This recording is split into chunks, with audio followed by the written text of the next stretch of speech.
大家好。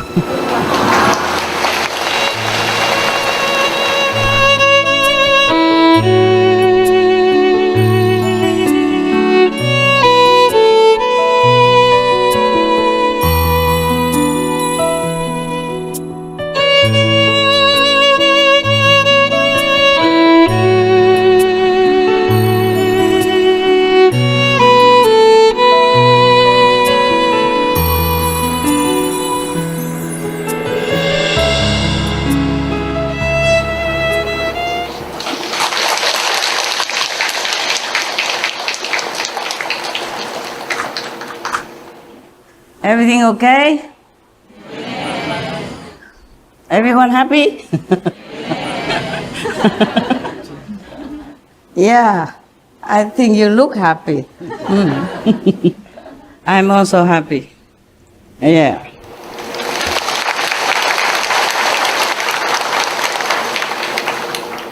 Always when I'm out of some retreat, I'm happy. Even 3 days, 30 days, 3 months. 7 days. I'm going to have another one 7 days. You okay?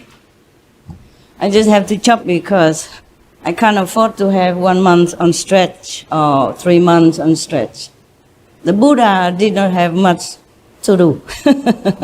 He was a lucky Buddha. Yeah, I am a working Buddha.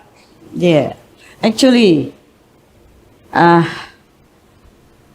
I keep telling you that we practitioners don't need a lot, right? Yes. You need less and less and less every day, correct? Yes. I need more and more and more every day. I don't know why. I think I need a hairdresser, okay? Well, I don't need a lot. I just need a hairdresser, a makeup artist, a dress, a zipper even. Help me to zip up. And to fix some dress when it's not correct. And what else? A driver, you know, for the go-car in case I wear high heels, it's difficult. What else? And somebody to help me to eat my lunch because it's still there. It's still there from breakfast. No, maybe not eat, but put it all out for me so when I see it, I can eat it quick. I don't see it, I forgot to eat. Yeah. And sometimes it's wait until later on, then the food, it tastes sometimes sour. So I need a lot of things, huh? I need specialists to help me dress up. Yeah, to make look good, nah? And the hairstylist told you already, makeup artist. What else? What else did I say I need? The nail. Nails? Oh, yeah. Nail varnishing. Yeah, nails. Nail specialist? Yeah, also. That would cost you a lot. Sounds good to have so many helpers, right? Don't have any? Yeah. Master knows everything. Master does everything. I think one of these days I'm going to retire. Yeah. Too much work. I'm a cave woman, remember? Yeah. Just when I come to see you, I look different. When I'm in a cave, I look really like a cave people. And very comfortable cave people. I forgot, I also need a coach. Trimming coach, exercising coach. They force you. The trainer, yeah? When you alone, you don't want to do it. So you can see the evidence somewhere here, okay? Yeah, never mind. It doesn't matter if I eat or not eat, it's similar all the time. I'm trying hard to trim down, I don't know how to. I need a coach also, nah? To push you, yeah? In the morning, wake you up and run with you 2-3 miles an hour or something. And then drink some, slimming juice or whatever they make you do it. And there's a machine to slim your waist and some seaweed wrap and whatever. Seaweed wraps, I don't know, I never did it, but everybody talk about it. In the beauty business. I make you slim, huh? The only wraps I have what these spring roll wraps or these tortilla wraps the kitchen gives to me, and that doesn't help. It just wraps some more on my, where it's not supposed to wrap. It's wrap around here. You know it, right? Yeah. And the thing is, I cannot eat many things. I mean, quite a few things I cannot eat because of different reason. Not allergy. Just if I have some different assistants or people around, then I cannot eat this, I cannot eat that. And sometimes I cannot eat a lot of tofu, gluten. Then I have to eat other things to make up for the protein, yeah? And then what happened, I eat a lot of avocados. These are good for protein like and vitamin and stuff. And that packs something here. It wrapped around my stomach. I just eat 1 or 2, 3 days and then the difference is phenomenal. All right, never mind. That's about it. That's about mundane stuff. Now we come to spiritual stuff. You came for this. You didn't come for my rapping, do you? No. Okay, I understand. Now we have some wrapping up to do. Last time we finished where the Lord Mahavira lost his last piece, half a piece of the clothes that he had. It fell off, maybe when he was meditating, and then the greedy Brahmin just snatched it and then left with it and went to sell it to the king. And he earned a lot of gold pieces. So that was the first act of freedom from poverty of Lord Mahavira. Of course, apart from other things, before renunciation, his birth caused some people to be liberated physically and financially. Okay, and now after renunciation, he also caused this man to be liberated from poverty and forever, for good. The whole of his life, he never had to worry about financial problem anymore. Okay? So now we continue with Lord Mahavira about his practice now. Okay? Anything else he did before was just like a ceremony and stuff. Yeah? Now it's a real practice. Without anything on the body. I guess somebody would come and offer him some food sometimes, or maybe clothes, I don't know. Most of the statues I saw, or the photos, picture of the statues I saw, he has nothing on him. The day after his renunciation, Mahavira, the Lord, the Swami, left Chanatkan. At sunset, he arrived near a small village called Kurmagram. Nowadays, it is called Kaman Chapra.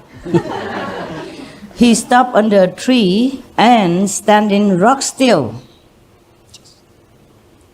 not moving, started his meditation. He's standing to meditate, like a rock. After some time, a cowherd arrived there with his oxen. He wanted to go into the village. You know a cowherd, right? Cowboy, take care of cows with his oxen. He wanted to go into the village to do his job of milking the cows.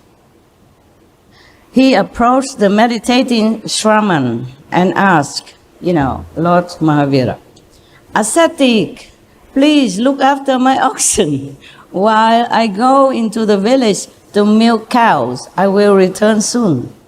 You think you renounce everything, you become a monk, and then you have nothing to do? Hey, somebody even go there and find you and make you become a cowboy, even just for a while. Just imagine. Yeah.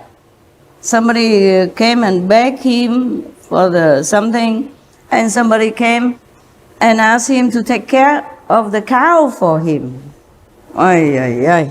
This world, people busy with these things.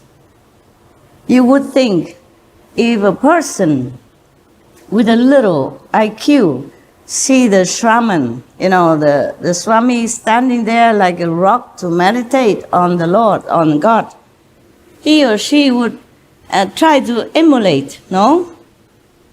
Yeah, thinking about life and death and the Four Noble Truths, birth, old age, sickness, and death. They would awaken in them some kind of thinking about the ephemeral nature of our life. But no, what did they do?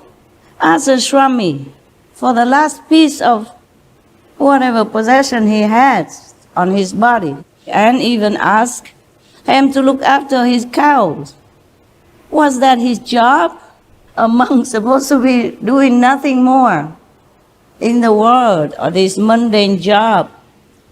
Maybe after enlightenment or before enlightenment, whatever he knows, he should preach to people. Huh? And that's supposed to be his job.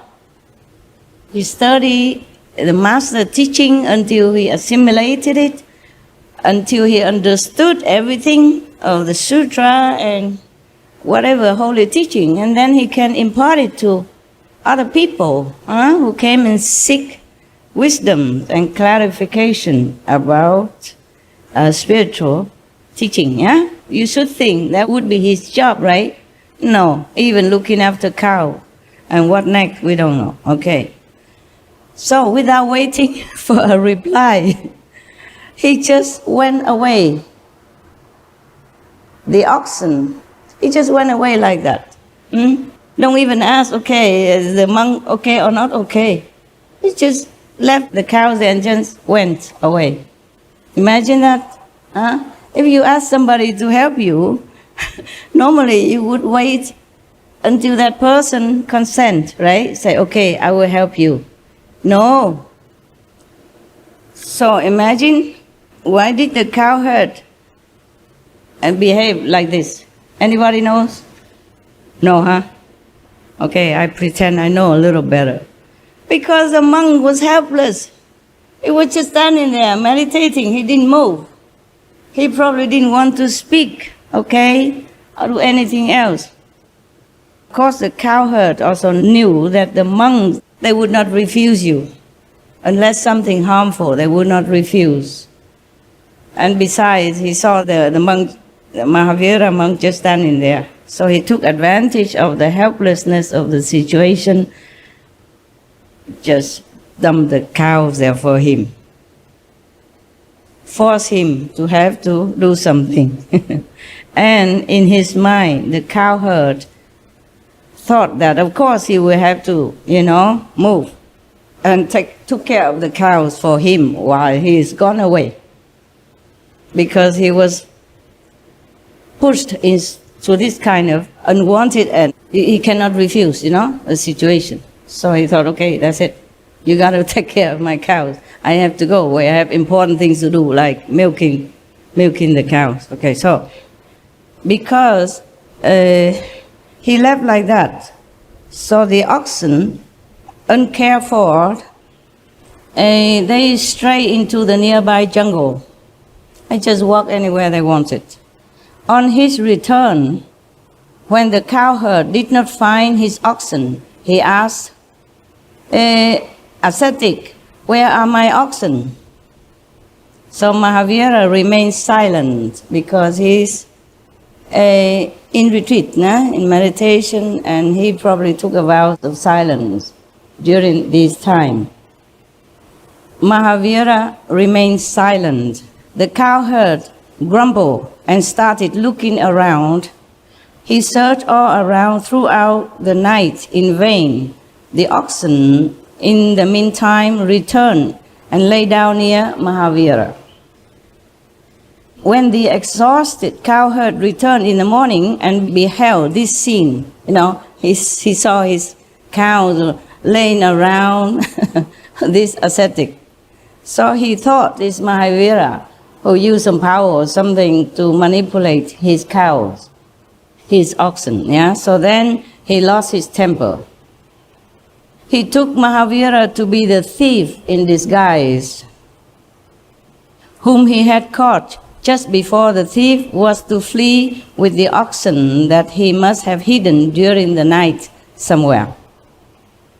Without a second thought, he started hitting Mahavira with the rope he carried for tying the oxen. The hard sisal rope left large inflamed welts on Mahavira's naked body. Even this excruciating pain did not distract Mahavira from his meditation. See that? He just bear everything because he took a vow of equanimity and compassion. There's some more to come, huh? This is nothing yet. But even then, even the first trial, the second trial, the first trial somebody took away his cloth, so he must be cold in the night, or bear in the rain and the wind, whatever happened. And now it's the second time somebody beat him up for no reason like that. Before even asking, before even thinking. And he bore it all with equanimity. I have told you before I read the story that I don't know if anyone in the history of spiritual practice would endure so much and sacrifice so much like Lord Mahavira. What I mean is anyone, any normal one, a mortal one, apart from the Buddhas and the saints. Some saints even voluntarily, I read it somewhere before, I forgot his name, voluntarily let people sever his arms, his legs, and even his tongue. And he told the person who executed him like that, who punished him like that please let the tongue be the last so that he can praise the Lord, he can utter some blessing before the tongue be cut off. He did this voluntarily. I read all these things long time ago, before I became the manager of this business, before I took over this job. So I have forgotten the name of the saint. He did that because he understood at that time that his blood, his sacrifice will help his disciples, his followers, and the world at large at his time. So he asked to be punished first, even though he did nothing wrong. So we, mortal people would never be able to accept such a situation and pain without hatred, without revenge, thought even. At least if not action, then the thought. But none. The saints are like that. Same as Jesus, he could have escaped his death, his torture on the cross, but he did not. He knew it in advance. He even told the disciple that before the cock crows, you would have betrayed me 3 times. Something more than that. He even knew who would betray him. He knew everything. He has also some power. And he can heal the sick, brought the dead back to life, and much more. Still, he accepted the crucifixion for the sake of sinners at that time. And the Buddha, the Buddhas. For example, Shakyamuni Buddha, you know his story, right? Since he was ascension beings, like all of sentient beings. He has already been sacrificed many times for others. And when he became Buddha, officially Buddha, he was a Buddha a long time already, since time we could not even count. But he appeared to be a Buddha again, like under the Bodhi tree at that time. After that, he still sacrificed many things. And mostly these things he did alone. Ananda maybe not around, nobody to witness. But here and there, if we read the story of his life as Buddha, we see many. We see many sacrifices. Yeah, like one time he has no food. He has to eat the horse feed for 3 months. And Devadatta tried to assassinate him, but failed, still cut off one of his toes. You know this story, right? Yes. And several more incidents, but never mind. And even when he almost breathed his last, he told his monks not to eat certain mushroom, because he knows is some poison in there. So after he ate that, he died. Yeah, he has something wrong with the stomach. They just mentioned it briefly because the Buddha would not elaborate. So they did not really know how painful it was to eat poison and die from it. Milarepa also died of poison. Many saints die of poison, either voluntarily or being forced to. Like Socrates, I think he was also poisoned in prison, correct? If I remember well. After enlightenment, I thought I don't have to read anything anymore. So I forgot all this stuff. I'm not well practiced in reading anymore. Only after I have you, then I begin to read some more. But those things I read long time ago, I forgot. Because I was like you, searching for enlightenment, and I thought I could find them in books, in holy scriptures and sutras, or stories of saints and sages since the time began. But I could not find. Only now I read them for you, so that you can see some example of past saints. At this time he wasn't a saint yet, maybe not yet, not complete yet, but he already practiced selflessness, sacrifice, and endurance. So if we, in this life, we found life difficult or trying, hardship, then we should remember all these stories, at least to comfort us that we are not in the dire situation, not as bad and so much pain and suffering like Lord Mahavira or like the Buddha, Shakyamuni Buddha, and like other saints and sages. That's some story I have read to you. Okay, huh? This story alone will not bring you enlightenment or promise you any liberation. But as an already enlightened practitioners like you are, it will serve as reminder, okay? So that you more encouraged, more determined to go on your spiritual path unflinchingly. So we will continue now.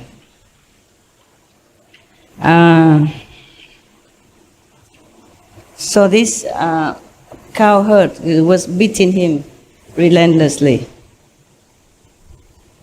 But the master still continued to meditate. Can you do that?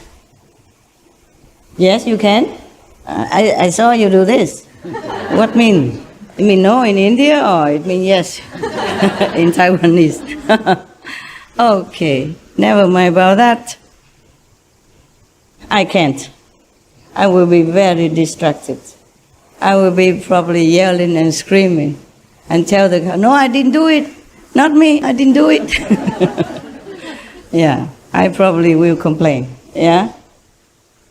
I don't know, I haven't been tested so hard like that. Maybe heavens know that I am not so tough, so they have mercy on this little frail woman, never give me such a terrible test. Yeah, maybe kind of operation and all that stuff, but then you were under anesthesia and you don't feel much, and you wake up after a while and then you'll be okay.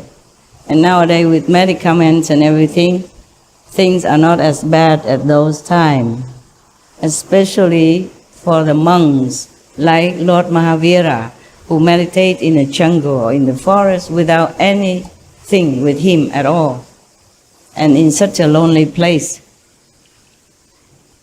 And still somebody come and whipped him up like that. This is really, the world is really insane.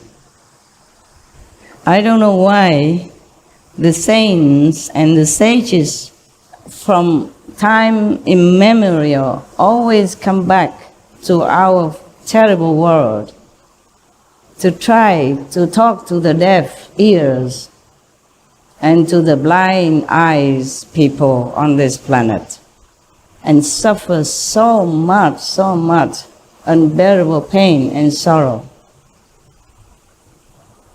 I don't know why.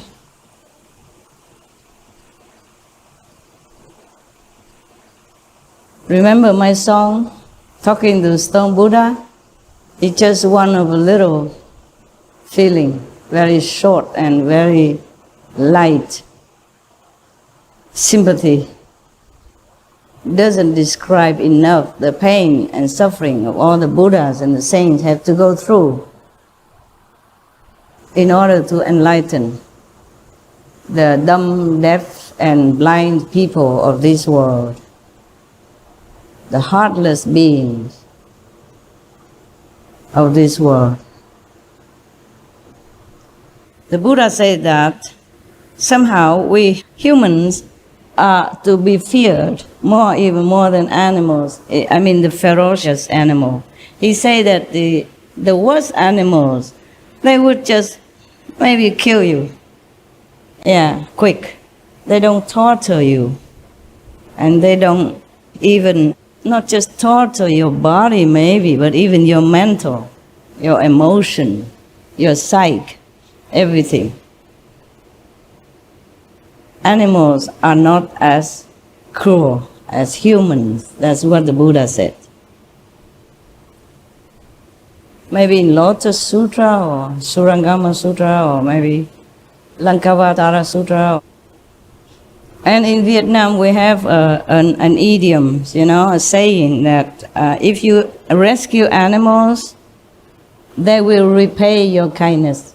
If you rescue humans, they will hate you. They will repay with trouble, pain, hatred. Actually, maybe it's true in some way, in some cases, in some cases. Yeah, just like, meaning if you help animals, they will repay you kindly. If you help human beings, they probably repay you with trouble, pain, suffering, sorrow. You can see here, the Brahman, the Lord Mahavira, has only one piece of cloth. He even shared and gave him half of it. Not because the Lord Mahavira at that time feeling like attached to half of that cloth or something, but he thought maybe he needed it just to cover himself for some decency. He just came from the palace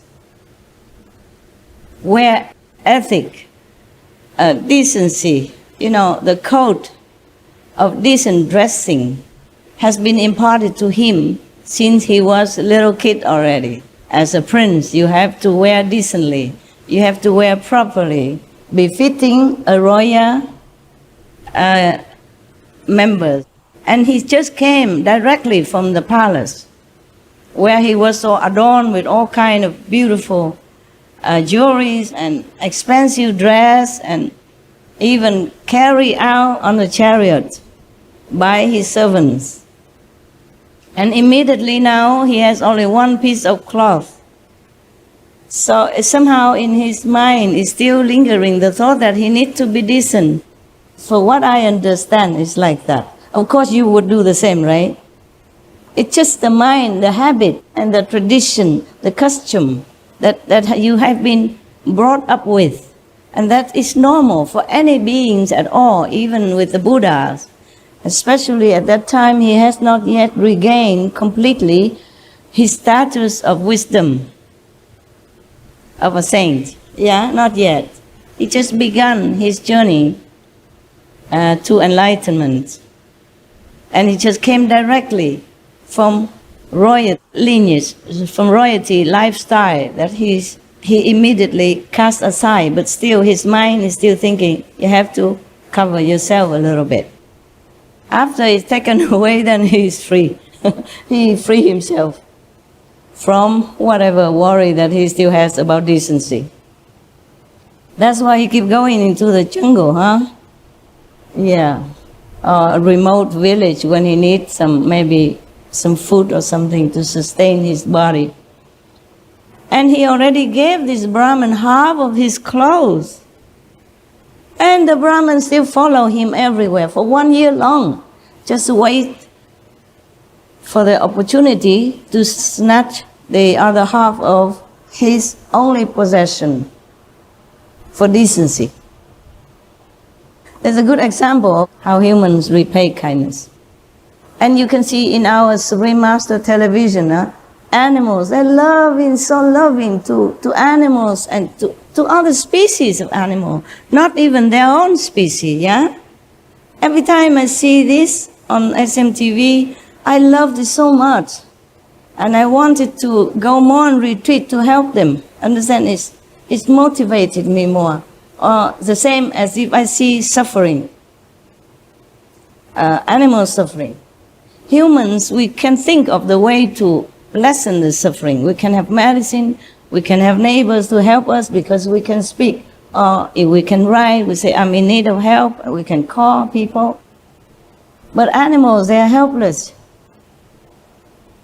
And they have been tortured, killed, maimed, mistreated every day in our so-called civilization.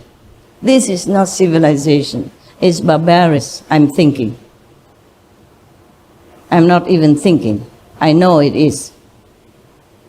How can we, strong, intelligent, powerful, harassing or torturing or taking advantage of a small, weak and helpless animals, even big ones like cows or something, they're very docile, because they know they practice endurance. They have more contact with heaven than many of the humans do. That's why they endure it. They could do something, but they chose not to. Most of the time they choose not to react or to revenge. But there is one, this is one of the instances that I remember in the circus somewhere. The mother elephant finally revenged and hurt many humans around just because I think they were harassing her baby, her little elephant, to train. They use very harsh and cruel ways to train and to break the elephant, to subdue the elephants into obedience because they scare them so and they break them down. Very cruel practice. I saw that. It hurt and it bleeds and they whip them or cut them, all kind of things. And I don't know if I'm living with humans or I'm living with beasts sometimes. Some people make me think that I'm not living with humans, that I'm not living on earth, that I'm living in hell somewhere. Because even in humans' law, we only punish the bad ones, the criminals. The animals, they do nothing. They're no criminals. Why they have been subjected to such kind of, what's the nightmare, what's the imagination kind of treatment? And it's still going on nowadays on our so-called civilized planet. If I don't think about that, then I still can live. If I keep thinking about that, I just don't want to stay here anymore. I don't know if some humans or many humans are really worthy of any mercy or redemption. If I think about that, pardon my anger. I'm doing a lot more retreat nowadays whenever I can, okay? Be it 3 days, 2 days, 1 week, 5 days, 1 month, whatever I can, okay? So if you don't see me sometimes, please don't try to pull me out by praying this and that, and understand? Just let me do my job also, okay? My job is not only to teach you or entertain you, but my job is inside for other beings, okay? Not just this planet, other planet as well. You help me by meditating and wishing me success in my inner journey. And that's the best you can do. Got that? Okay? Originally, I left on Thursday. And I intended to stay until next Sunday.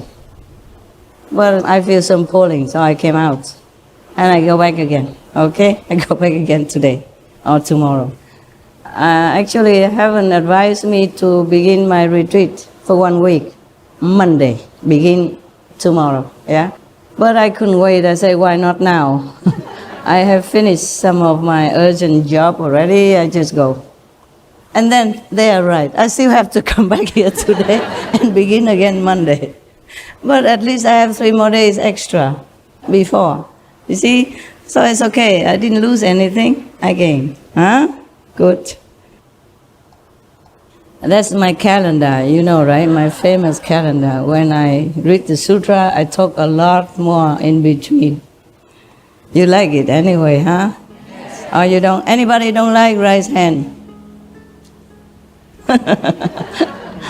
Yeah, you like it. I know you do. Because if just to read this, anybody can, yeah? Just go on internet and you even could get it without having to buy or pay very little to read. Many of you look so young, just like the day I knew you. 30 years something ago. Just me, I look old. If you meditate a lot, proportionately, Guan Yin, the light and the sound, you will stay young. Almost until the day you say goodbye to the world. At least your skin is nice and smooth, and you look radiant. Mongolia? Thailand? No Mongolia today? No. Who are behind there? Chinese? 来这里学好东西，回去当好公民嘛，是吗？政府应该颁奖给我才对呀。如果每个人那个受五戒啊、世俗啊、和平的话，哪一个国家的政府都应该喜欢的，是吗？哎呀，师父是教那些而已嘛，是吗？和平啊，世俗啊，当好公民，是吗？忠君爱国。修身齐家啊，你们是不用治国了，也不用平天下，那个让给政府行了。不过如果你们当好公民的话，政府比较好治国平天下，是吗？是。所以应该颁奖给我啦。不应该找麻烦给这么好人啊，是吗？我是好人是吗？哎呀，不用说什么佛啊、开悟的人啊什么的，我是好人呢。啊，好不好人啊？好，哎呀。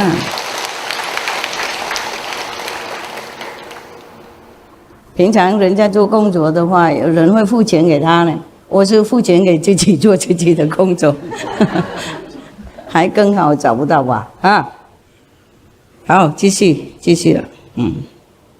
The cowherd was just continue beating him all the time, and Mahavira just bore it all and did not move. And just then, it's too much already. Just then, an overpowering divine being appeared and said in his commanding, powerful voice, "Stop it! You ignorant idiot! You are committing a grave crime. This person is no thief. He is the son of King Siddhartha. He is Shraman Mahavira, a great yogi and a meditating ascetic." One of the heaven beings interfered. He appeared on earth and told the cowherd to stop beating the saints. The cowherd fell prostrate at the feet of Mahavira and, repenting for his ignorance, begged his pardon.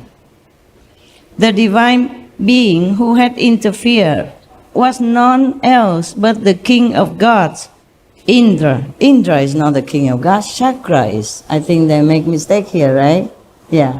So Indra is not a king of God. He's a god of rain, but he is the one who offered the Lord Mahavira the divine cloth, remember? Also tested him before in some very benevolent manner. Just tested his IQ only. Didn't do any harm to him. It wasn't much that he tested. Indra normally did not test very much. Only Chakra, or maybe the heavenly beings in his court of heaven that would test the people more severely. So the Lord Indra has appeared, as a normal being next to the Mahavira, the saint, and interfere on his behalf because he was beaten, bleeding, and scarring everywhere. So after he spoke thus and the cowherd repented, he bowed, the Indra god, bowed before Mahashraman, mean a great yogi. Disturbed by the inflamed marks on the body of Mahavira, he said, "Prabhu," it's just another one of the respectful title that you address a yogi, like Babu, Prabhu, Baba, Babaji, Maharaji, Swamiji, Swamiji, etc., etc. Yeah. So he said, Indra god said to Lord Mahavira, because he saw him bleeding and a lot of wounds everywhere on his body. So he said, "Prabhu, these ignorant people will continue to cause you pain due to their foolishness. Please allow me to be in your attendance to provide you protection." Wow. Mahavira replied in all humility, "Devraji," mean Devra or Diva is a title you address the god. It's just Sanskrit name for God. Yeah. Mean the divine presence, divine beings, more than mortal humans. They would say Deva or Devi, depends on male or female. But some person on this planet, if he is very enlightened and benevolent and very respected by people, they also address them like Deva or Devi. Correct, Indian? Yeah. I learned some of these terms when I was in India, yeah. But I forgot a lot of them already. It was decades already, understand? Before I know you. Before some of you were even born. So Mahavira humbly replied to the god, "Devraji" means great divine being, Devraji. "You should know that an ascetic on the spiritual path reaches the goal of purity with the help of his own practice. courage, and discipline. It is never with the help of the king of gods or the king of demons that a soul sheds all its karmas and becomes an arhat, saint, like bodhisattva also, or get liberated. Full of reverence and praise, the king of gods or Indra, either it is the king of gods and they wrote the wrong name, but they say the king of gods. Could be that he is also king of all the rain gods, because the rain gods, not only one, they have also their own corner of heaven kingdom, and they take care of raining, okay? But they also help people when somebody deserves it. And they also could punish people when somebody deserves it too. I mean, small crimes. I remember reading somewhere in another sutra of Buddha. I don't know how to find that sutra. I don't remember where it is. I just remember the story, okay? So I tell you, because I will not be able to find it, to read it to you. In one of the Buddha's story, there was one person. He is very, very stingy. The most miserly person that you could imagine. He has a lot of money. And he has a lot of possessions, good house and all kind of things. He doesn't treat his relatives and friends well at all. He saves everything he has. And even if he wants to eat something, also very little that he spends on himself even. Not like he practices asceticism or he is enlightened so that he know how to feel satisfied without having a lot. It's not like that. He's a miserly person, very, very stingy. So he did not spend anything at all, just amassing wealth and property forever like that. One day he bought some snack and some wine, true alcohol, and he went into an empty field, hiding away from all his family's members and friends. So he stayed in the field there, well hidden, in the clearance, but well hidden, so he can eat and drink all by himself without anybody come and looking or wanting something from him, that badly. And then he was eating to his fill, some cheap stuff, cheap alcohol, and drinking until he got drunk. When he's drunk, he said, oh, even the God in heaven, Indra or Chakra, are not as happy as I am. Not as fortunate as I am. Look at me. I have food, I have drink, I feel happy. Oh, I dare the God to compare with me. Oh, the God happened to pass by and heard it. Oh, Chakra, it was even, not just Indra. Chakra, you know him, right? You know him through many stories that I introduced to you. Don't ever mess with this God. He doesn't know any leniency. So he heard that. Oh, he was so mad. Such arrogance, and ignorance. So he went straight to his house, the house of this miserly person. He went to this stingy person's house and disguised himself, transformed himself into this miserly person. And took out all his food and money and possession, give it all to all his relatives and friends, invite everybody in the village, come eat and drink, anything they want, he gave away. Everybody was surprised, was so happy. Oh, what's wrong with this guy today? How come he gave us so many things? Invite us to eat and drink, say like that. So everybody was happy and praising him, and prostrating in front of him, carrying him on the chariot, running around, singing song. And the miserly guy, after sleeping a little while and awakened from his slumber because of intoxicant of the drink, he came home, seeing, what? What's going on in my house? Why? Everybody was eating my food, wearing my clothes, riding on my chariot, sitting on my chair, wearing my hat, trying on my shoes. oh my God, and eating away and drinking and, have a merry go-round kind of party.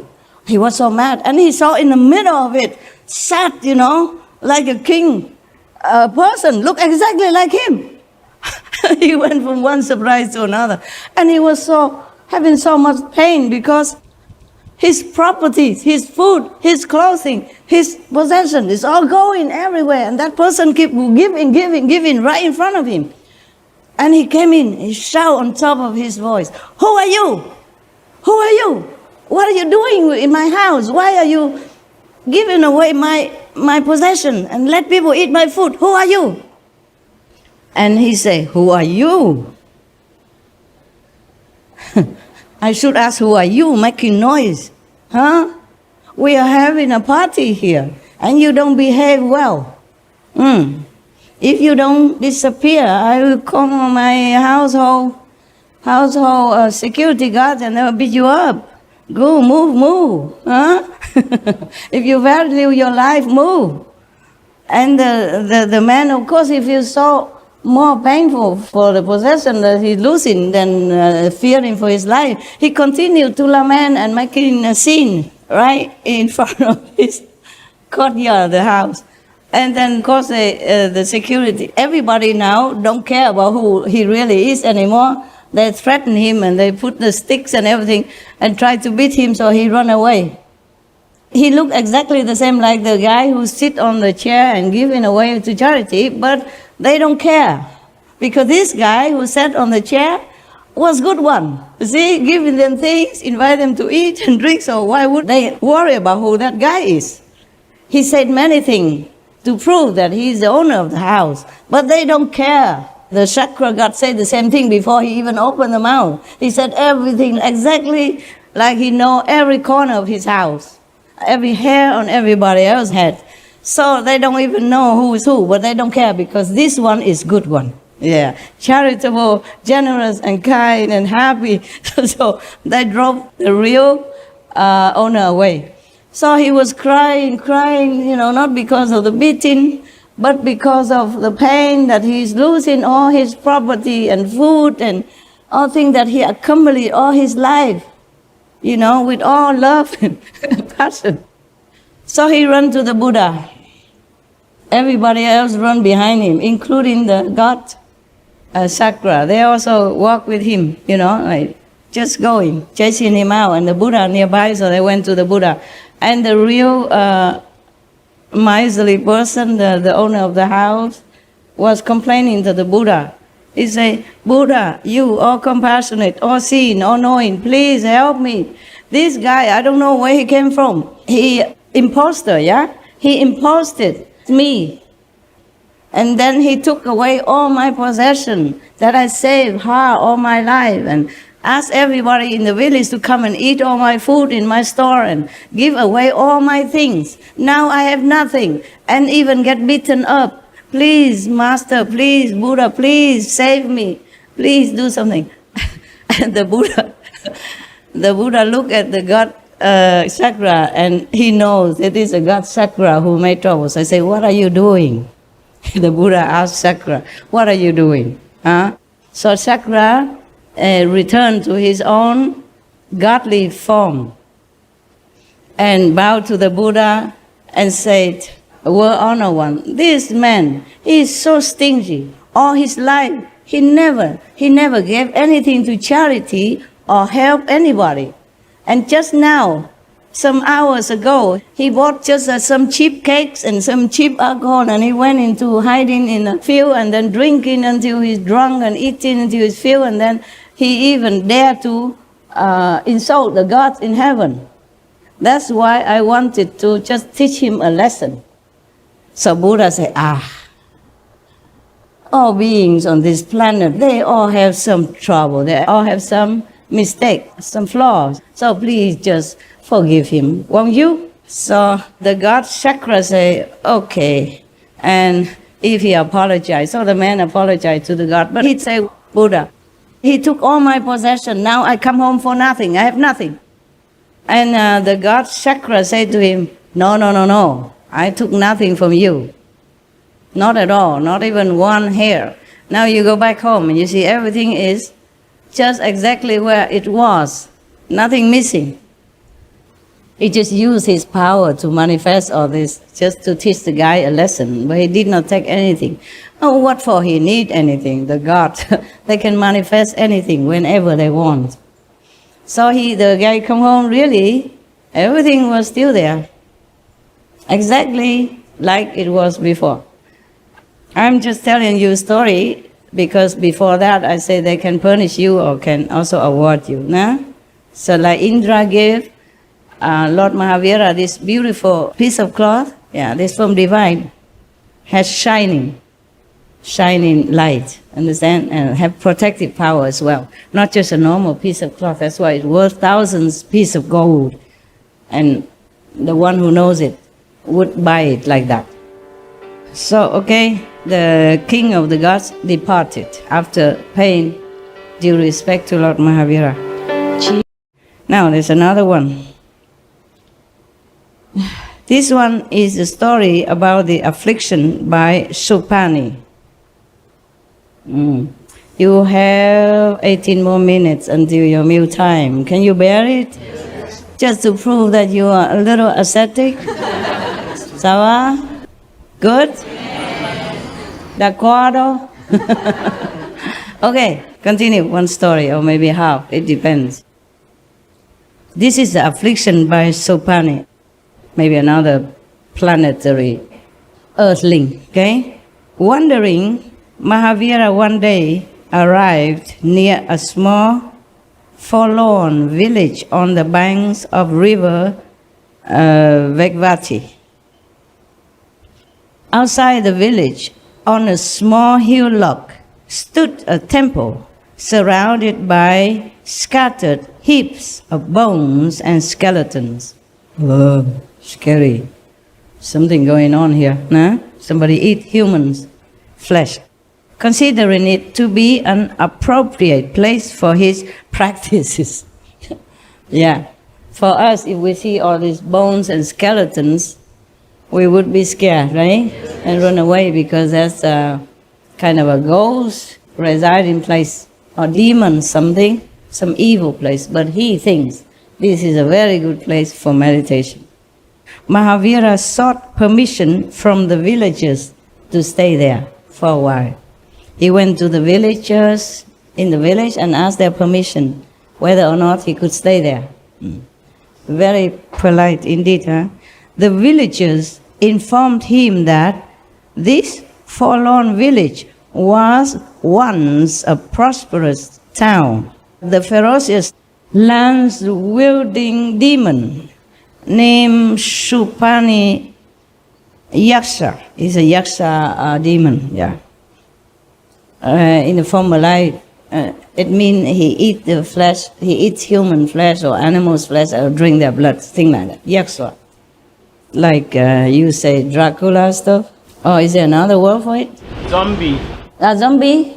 No, not zombie. Vampire. Yeah, that's the word. Just prove that you could forget things, yeah? Just a few decades ago, I rarely use that word, or sometimes we don't normally use that word, so I forgot. Just like we have been from heavens. We came down here along many lifetimes, and we forgot also our origin. And that's normal and logical, huh? But the villager told him that the Yaksha demon, who dances and laughs on heaps of bones, had turned this Vatman village into Asikram, meaning the village of bones. The temple under question was his temple, and he did not allow anyone to stay there. Not the villager, not allow, just these Yaksha demons did not allow anyone to stay. So if at all somebody stayed, he did not come out alive. The villagers tried to dissuade Mahavira from staying in the temple, but Mahavira was determined to root out fear and sow the seeds of courage. Oh, I wouldn't. Would you? No. That's why I say he's very brave, very courageous, yeah? His name, huh? Also. No, Vatman means everything is increasing. He also increasing his own courage, fearlessness over the time. Wow. Maybe it's man stuff, right? We're women, we rely more on common sense than just courage, right? Yeah, I must tell you, I would not dare if I see bones and skeletons and hear the villagers say like that. I don't think I would dare to stay there. I would find somewhere else, less scary, no? I used to be scared of darkness, no? I would like to sleep right under a lamp when I was young.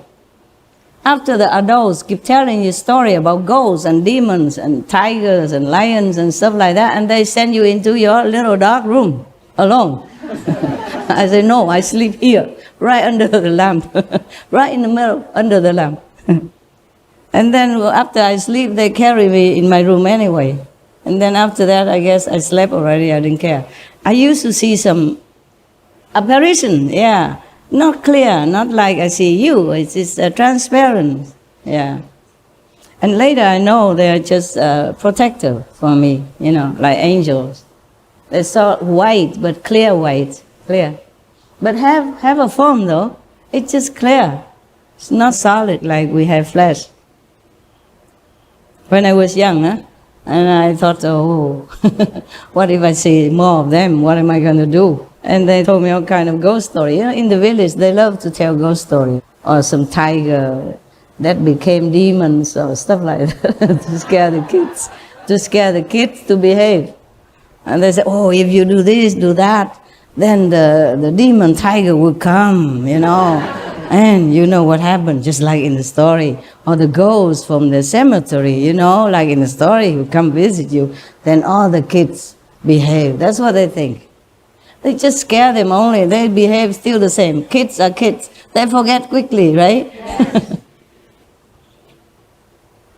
So he insisted.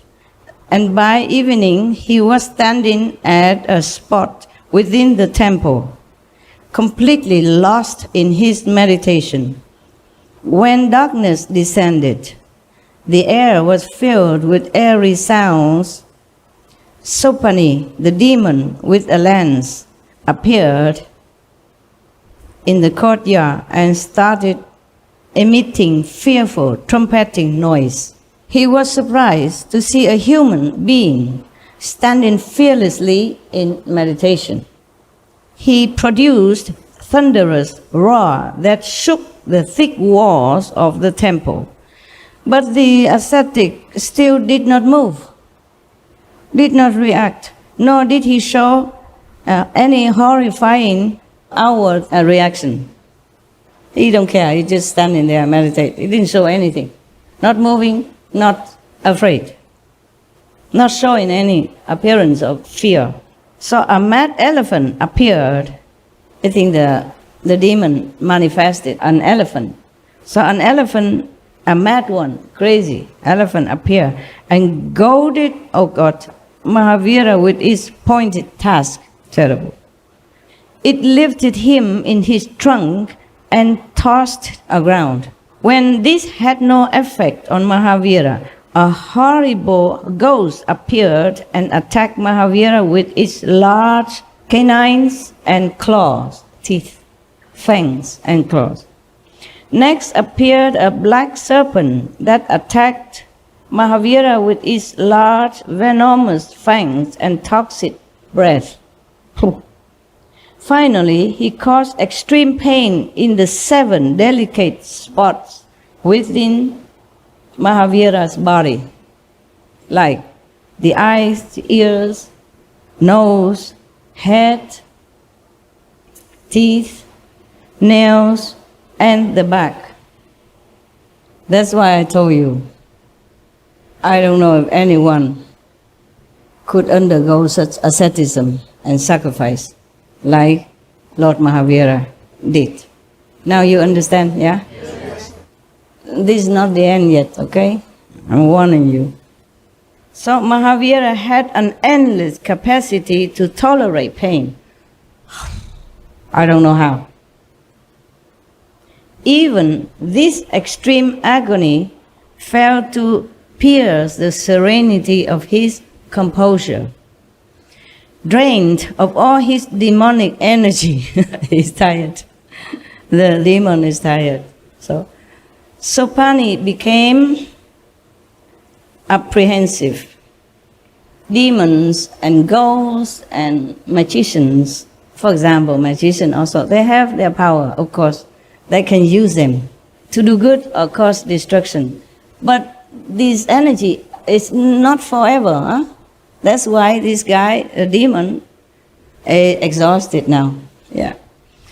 So he was thinking that he was facing some divine power much stronger than he, and he was heading towards his own destruction. He thought he's going to die now. Disappear, destroyed. All of a sudden, a divine spiritual light illuminated his inner self. Even demon has divine light and can be awakened. Slowly, his anger subsided, fear dissolved, and a feeling of goodwill took over. Mahavira felt touched then at that time, so he opened his eye. Then the demon was utterly humble and with great humility begged Mahavira's pardon. Mahavira opened his eyes and raising his hand and said, Supani, anger supplements anger and love begets love. If you do not cause fear, you will become free of all fears always. So destroy the poison of your anger. Instead of destroying others, just destroy your own poison. So Mahavira spent his first monsoon day as the Astic Gram in that Bones temple. Okay. On time.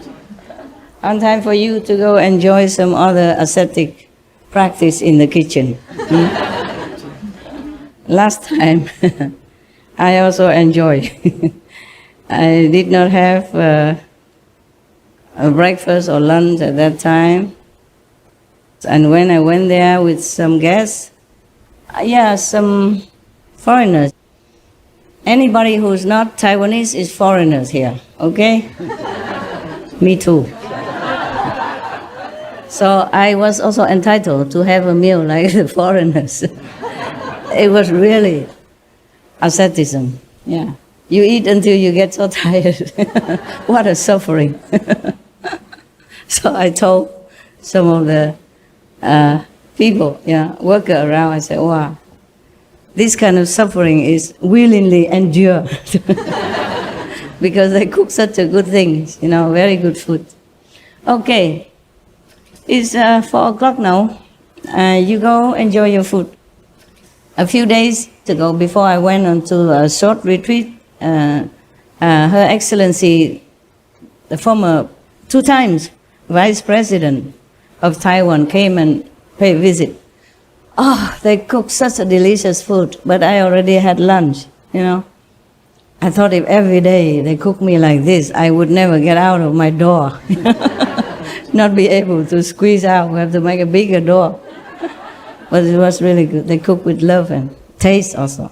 I don't know what they cook today, okay? So if you're lucky, we have good food. If not, don't care, okay, huh? Yes. Yeah. All right, let's go. Vamos. Andiamo. Thank you very much. No. Hello. Hello. Yeah. You're big people, eh? You like kids, loving cakes, candy, stuff. Hey, 再见了。全省都来哈 ，very good。每个礼拜打坐2天这样，有没有进步？有没有觉得好一点？是啊，真的是有的，最少这样 ，OK？我也是尽量嘛，每个月几天呢、一定要的，不然的话，我们打坐每天不够，不够给别人了，也许够给自己，不够给别人，不够给国家，不够给隔壁，不够给那个亲戚朋友了啊。OK， 其实多认真一点，好不好？做会不会很酸啊？就一直睡觉而已，当然不会吧，太舒服了啊！哎呀，哪一种人设计这些，当然给人家休息的了啊！我如果在这里，我也会又困了。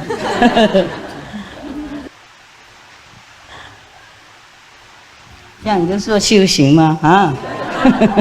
就比椅子有靠背啊，是啊，然后还有那个什么茶席，哇，还有那个软软的那个，哇，锡箔垫啊，哎呀呀，还有椅子在上面，哇，还有2杯呢，不是1杯而已，一个在下面，然后一个又在上面。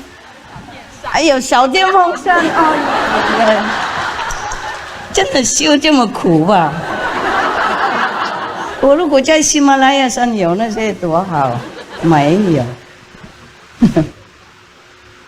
OK， 尽量照顾自己。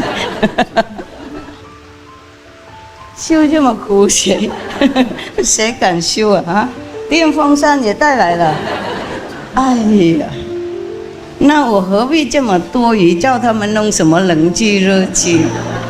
真的太多余，多操劳哈，多余操劳是吗？你们都很会照顾自己。好了，我知道了，以后不用再说了。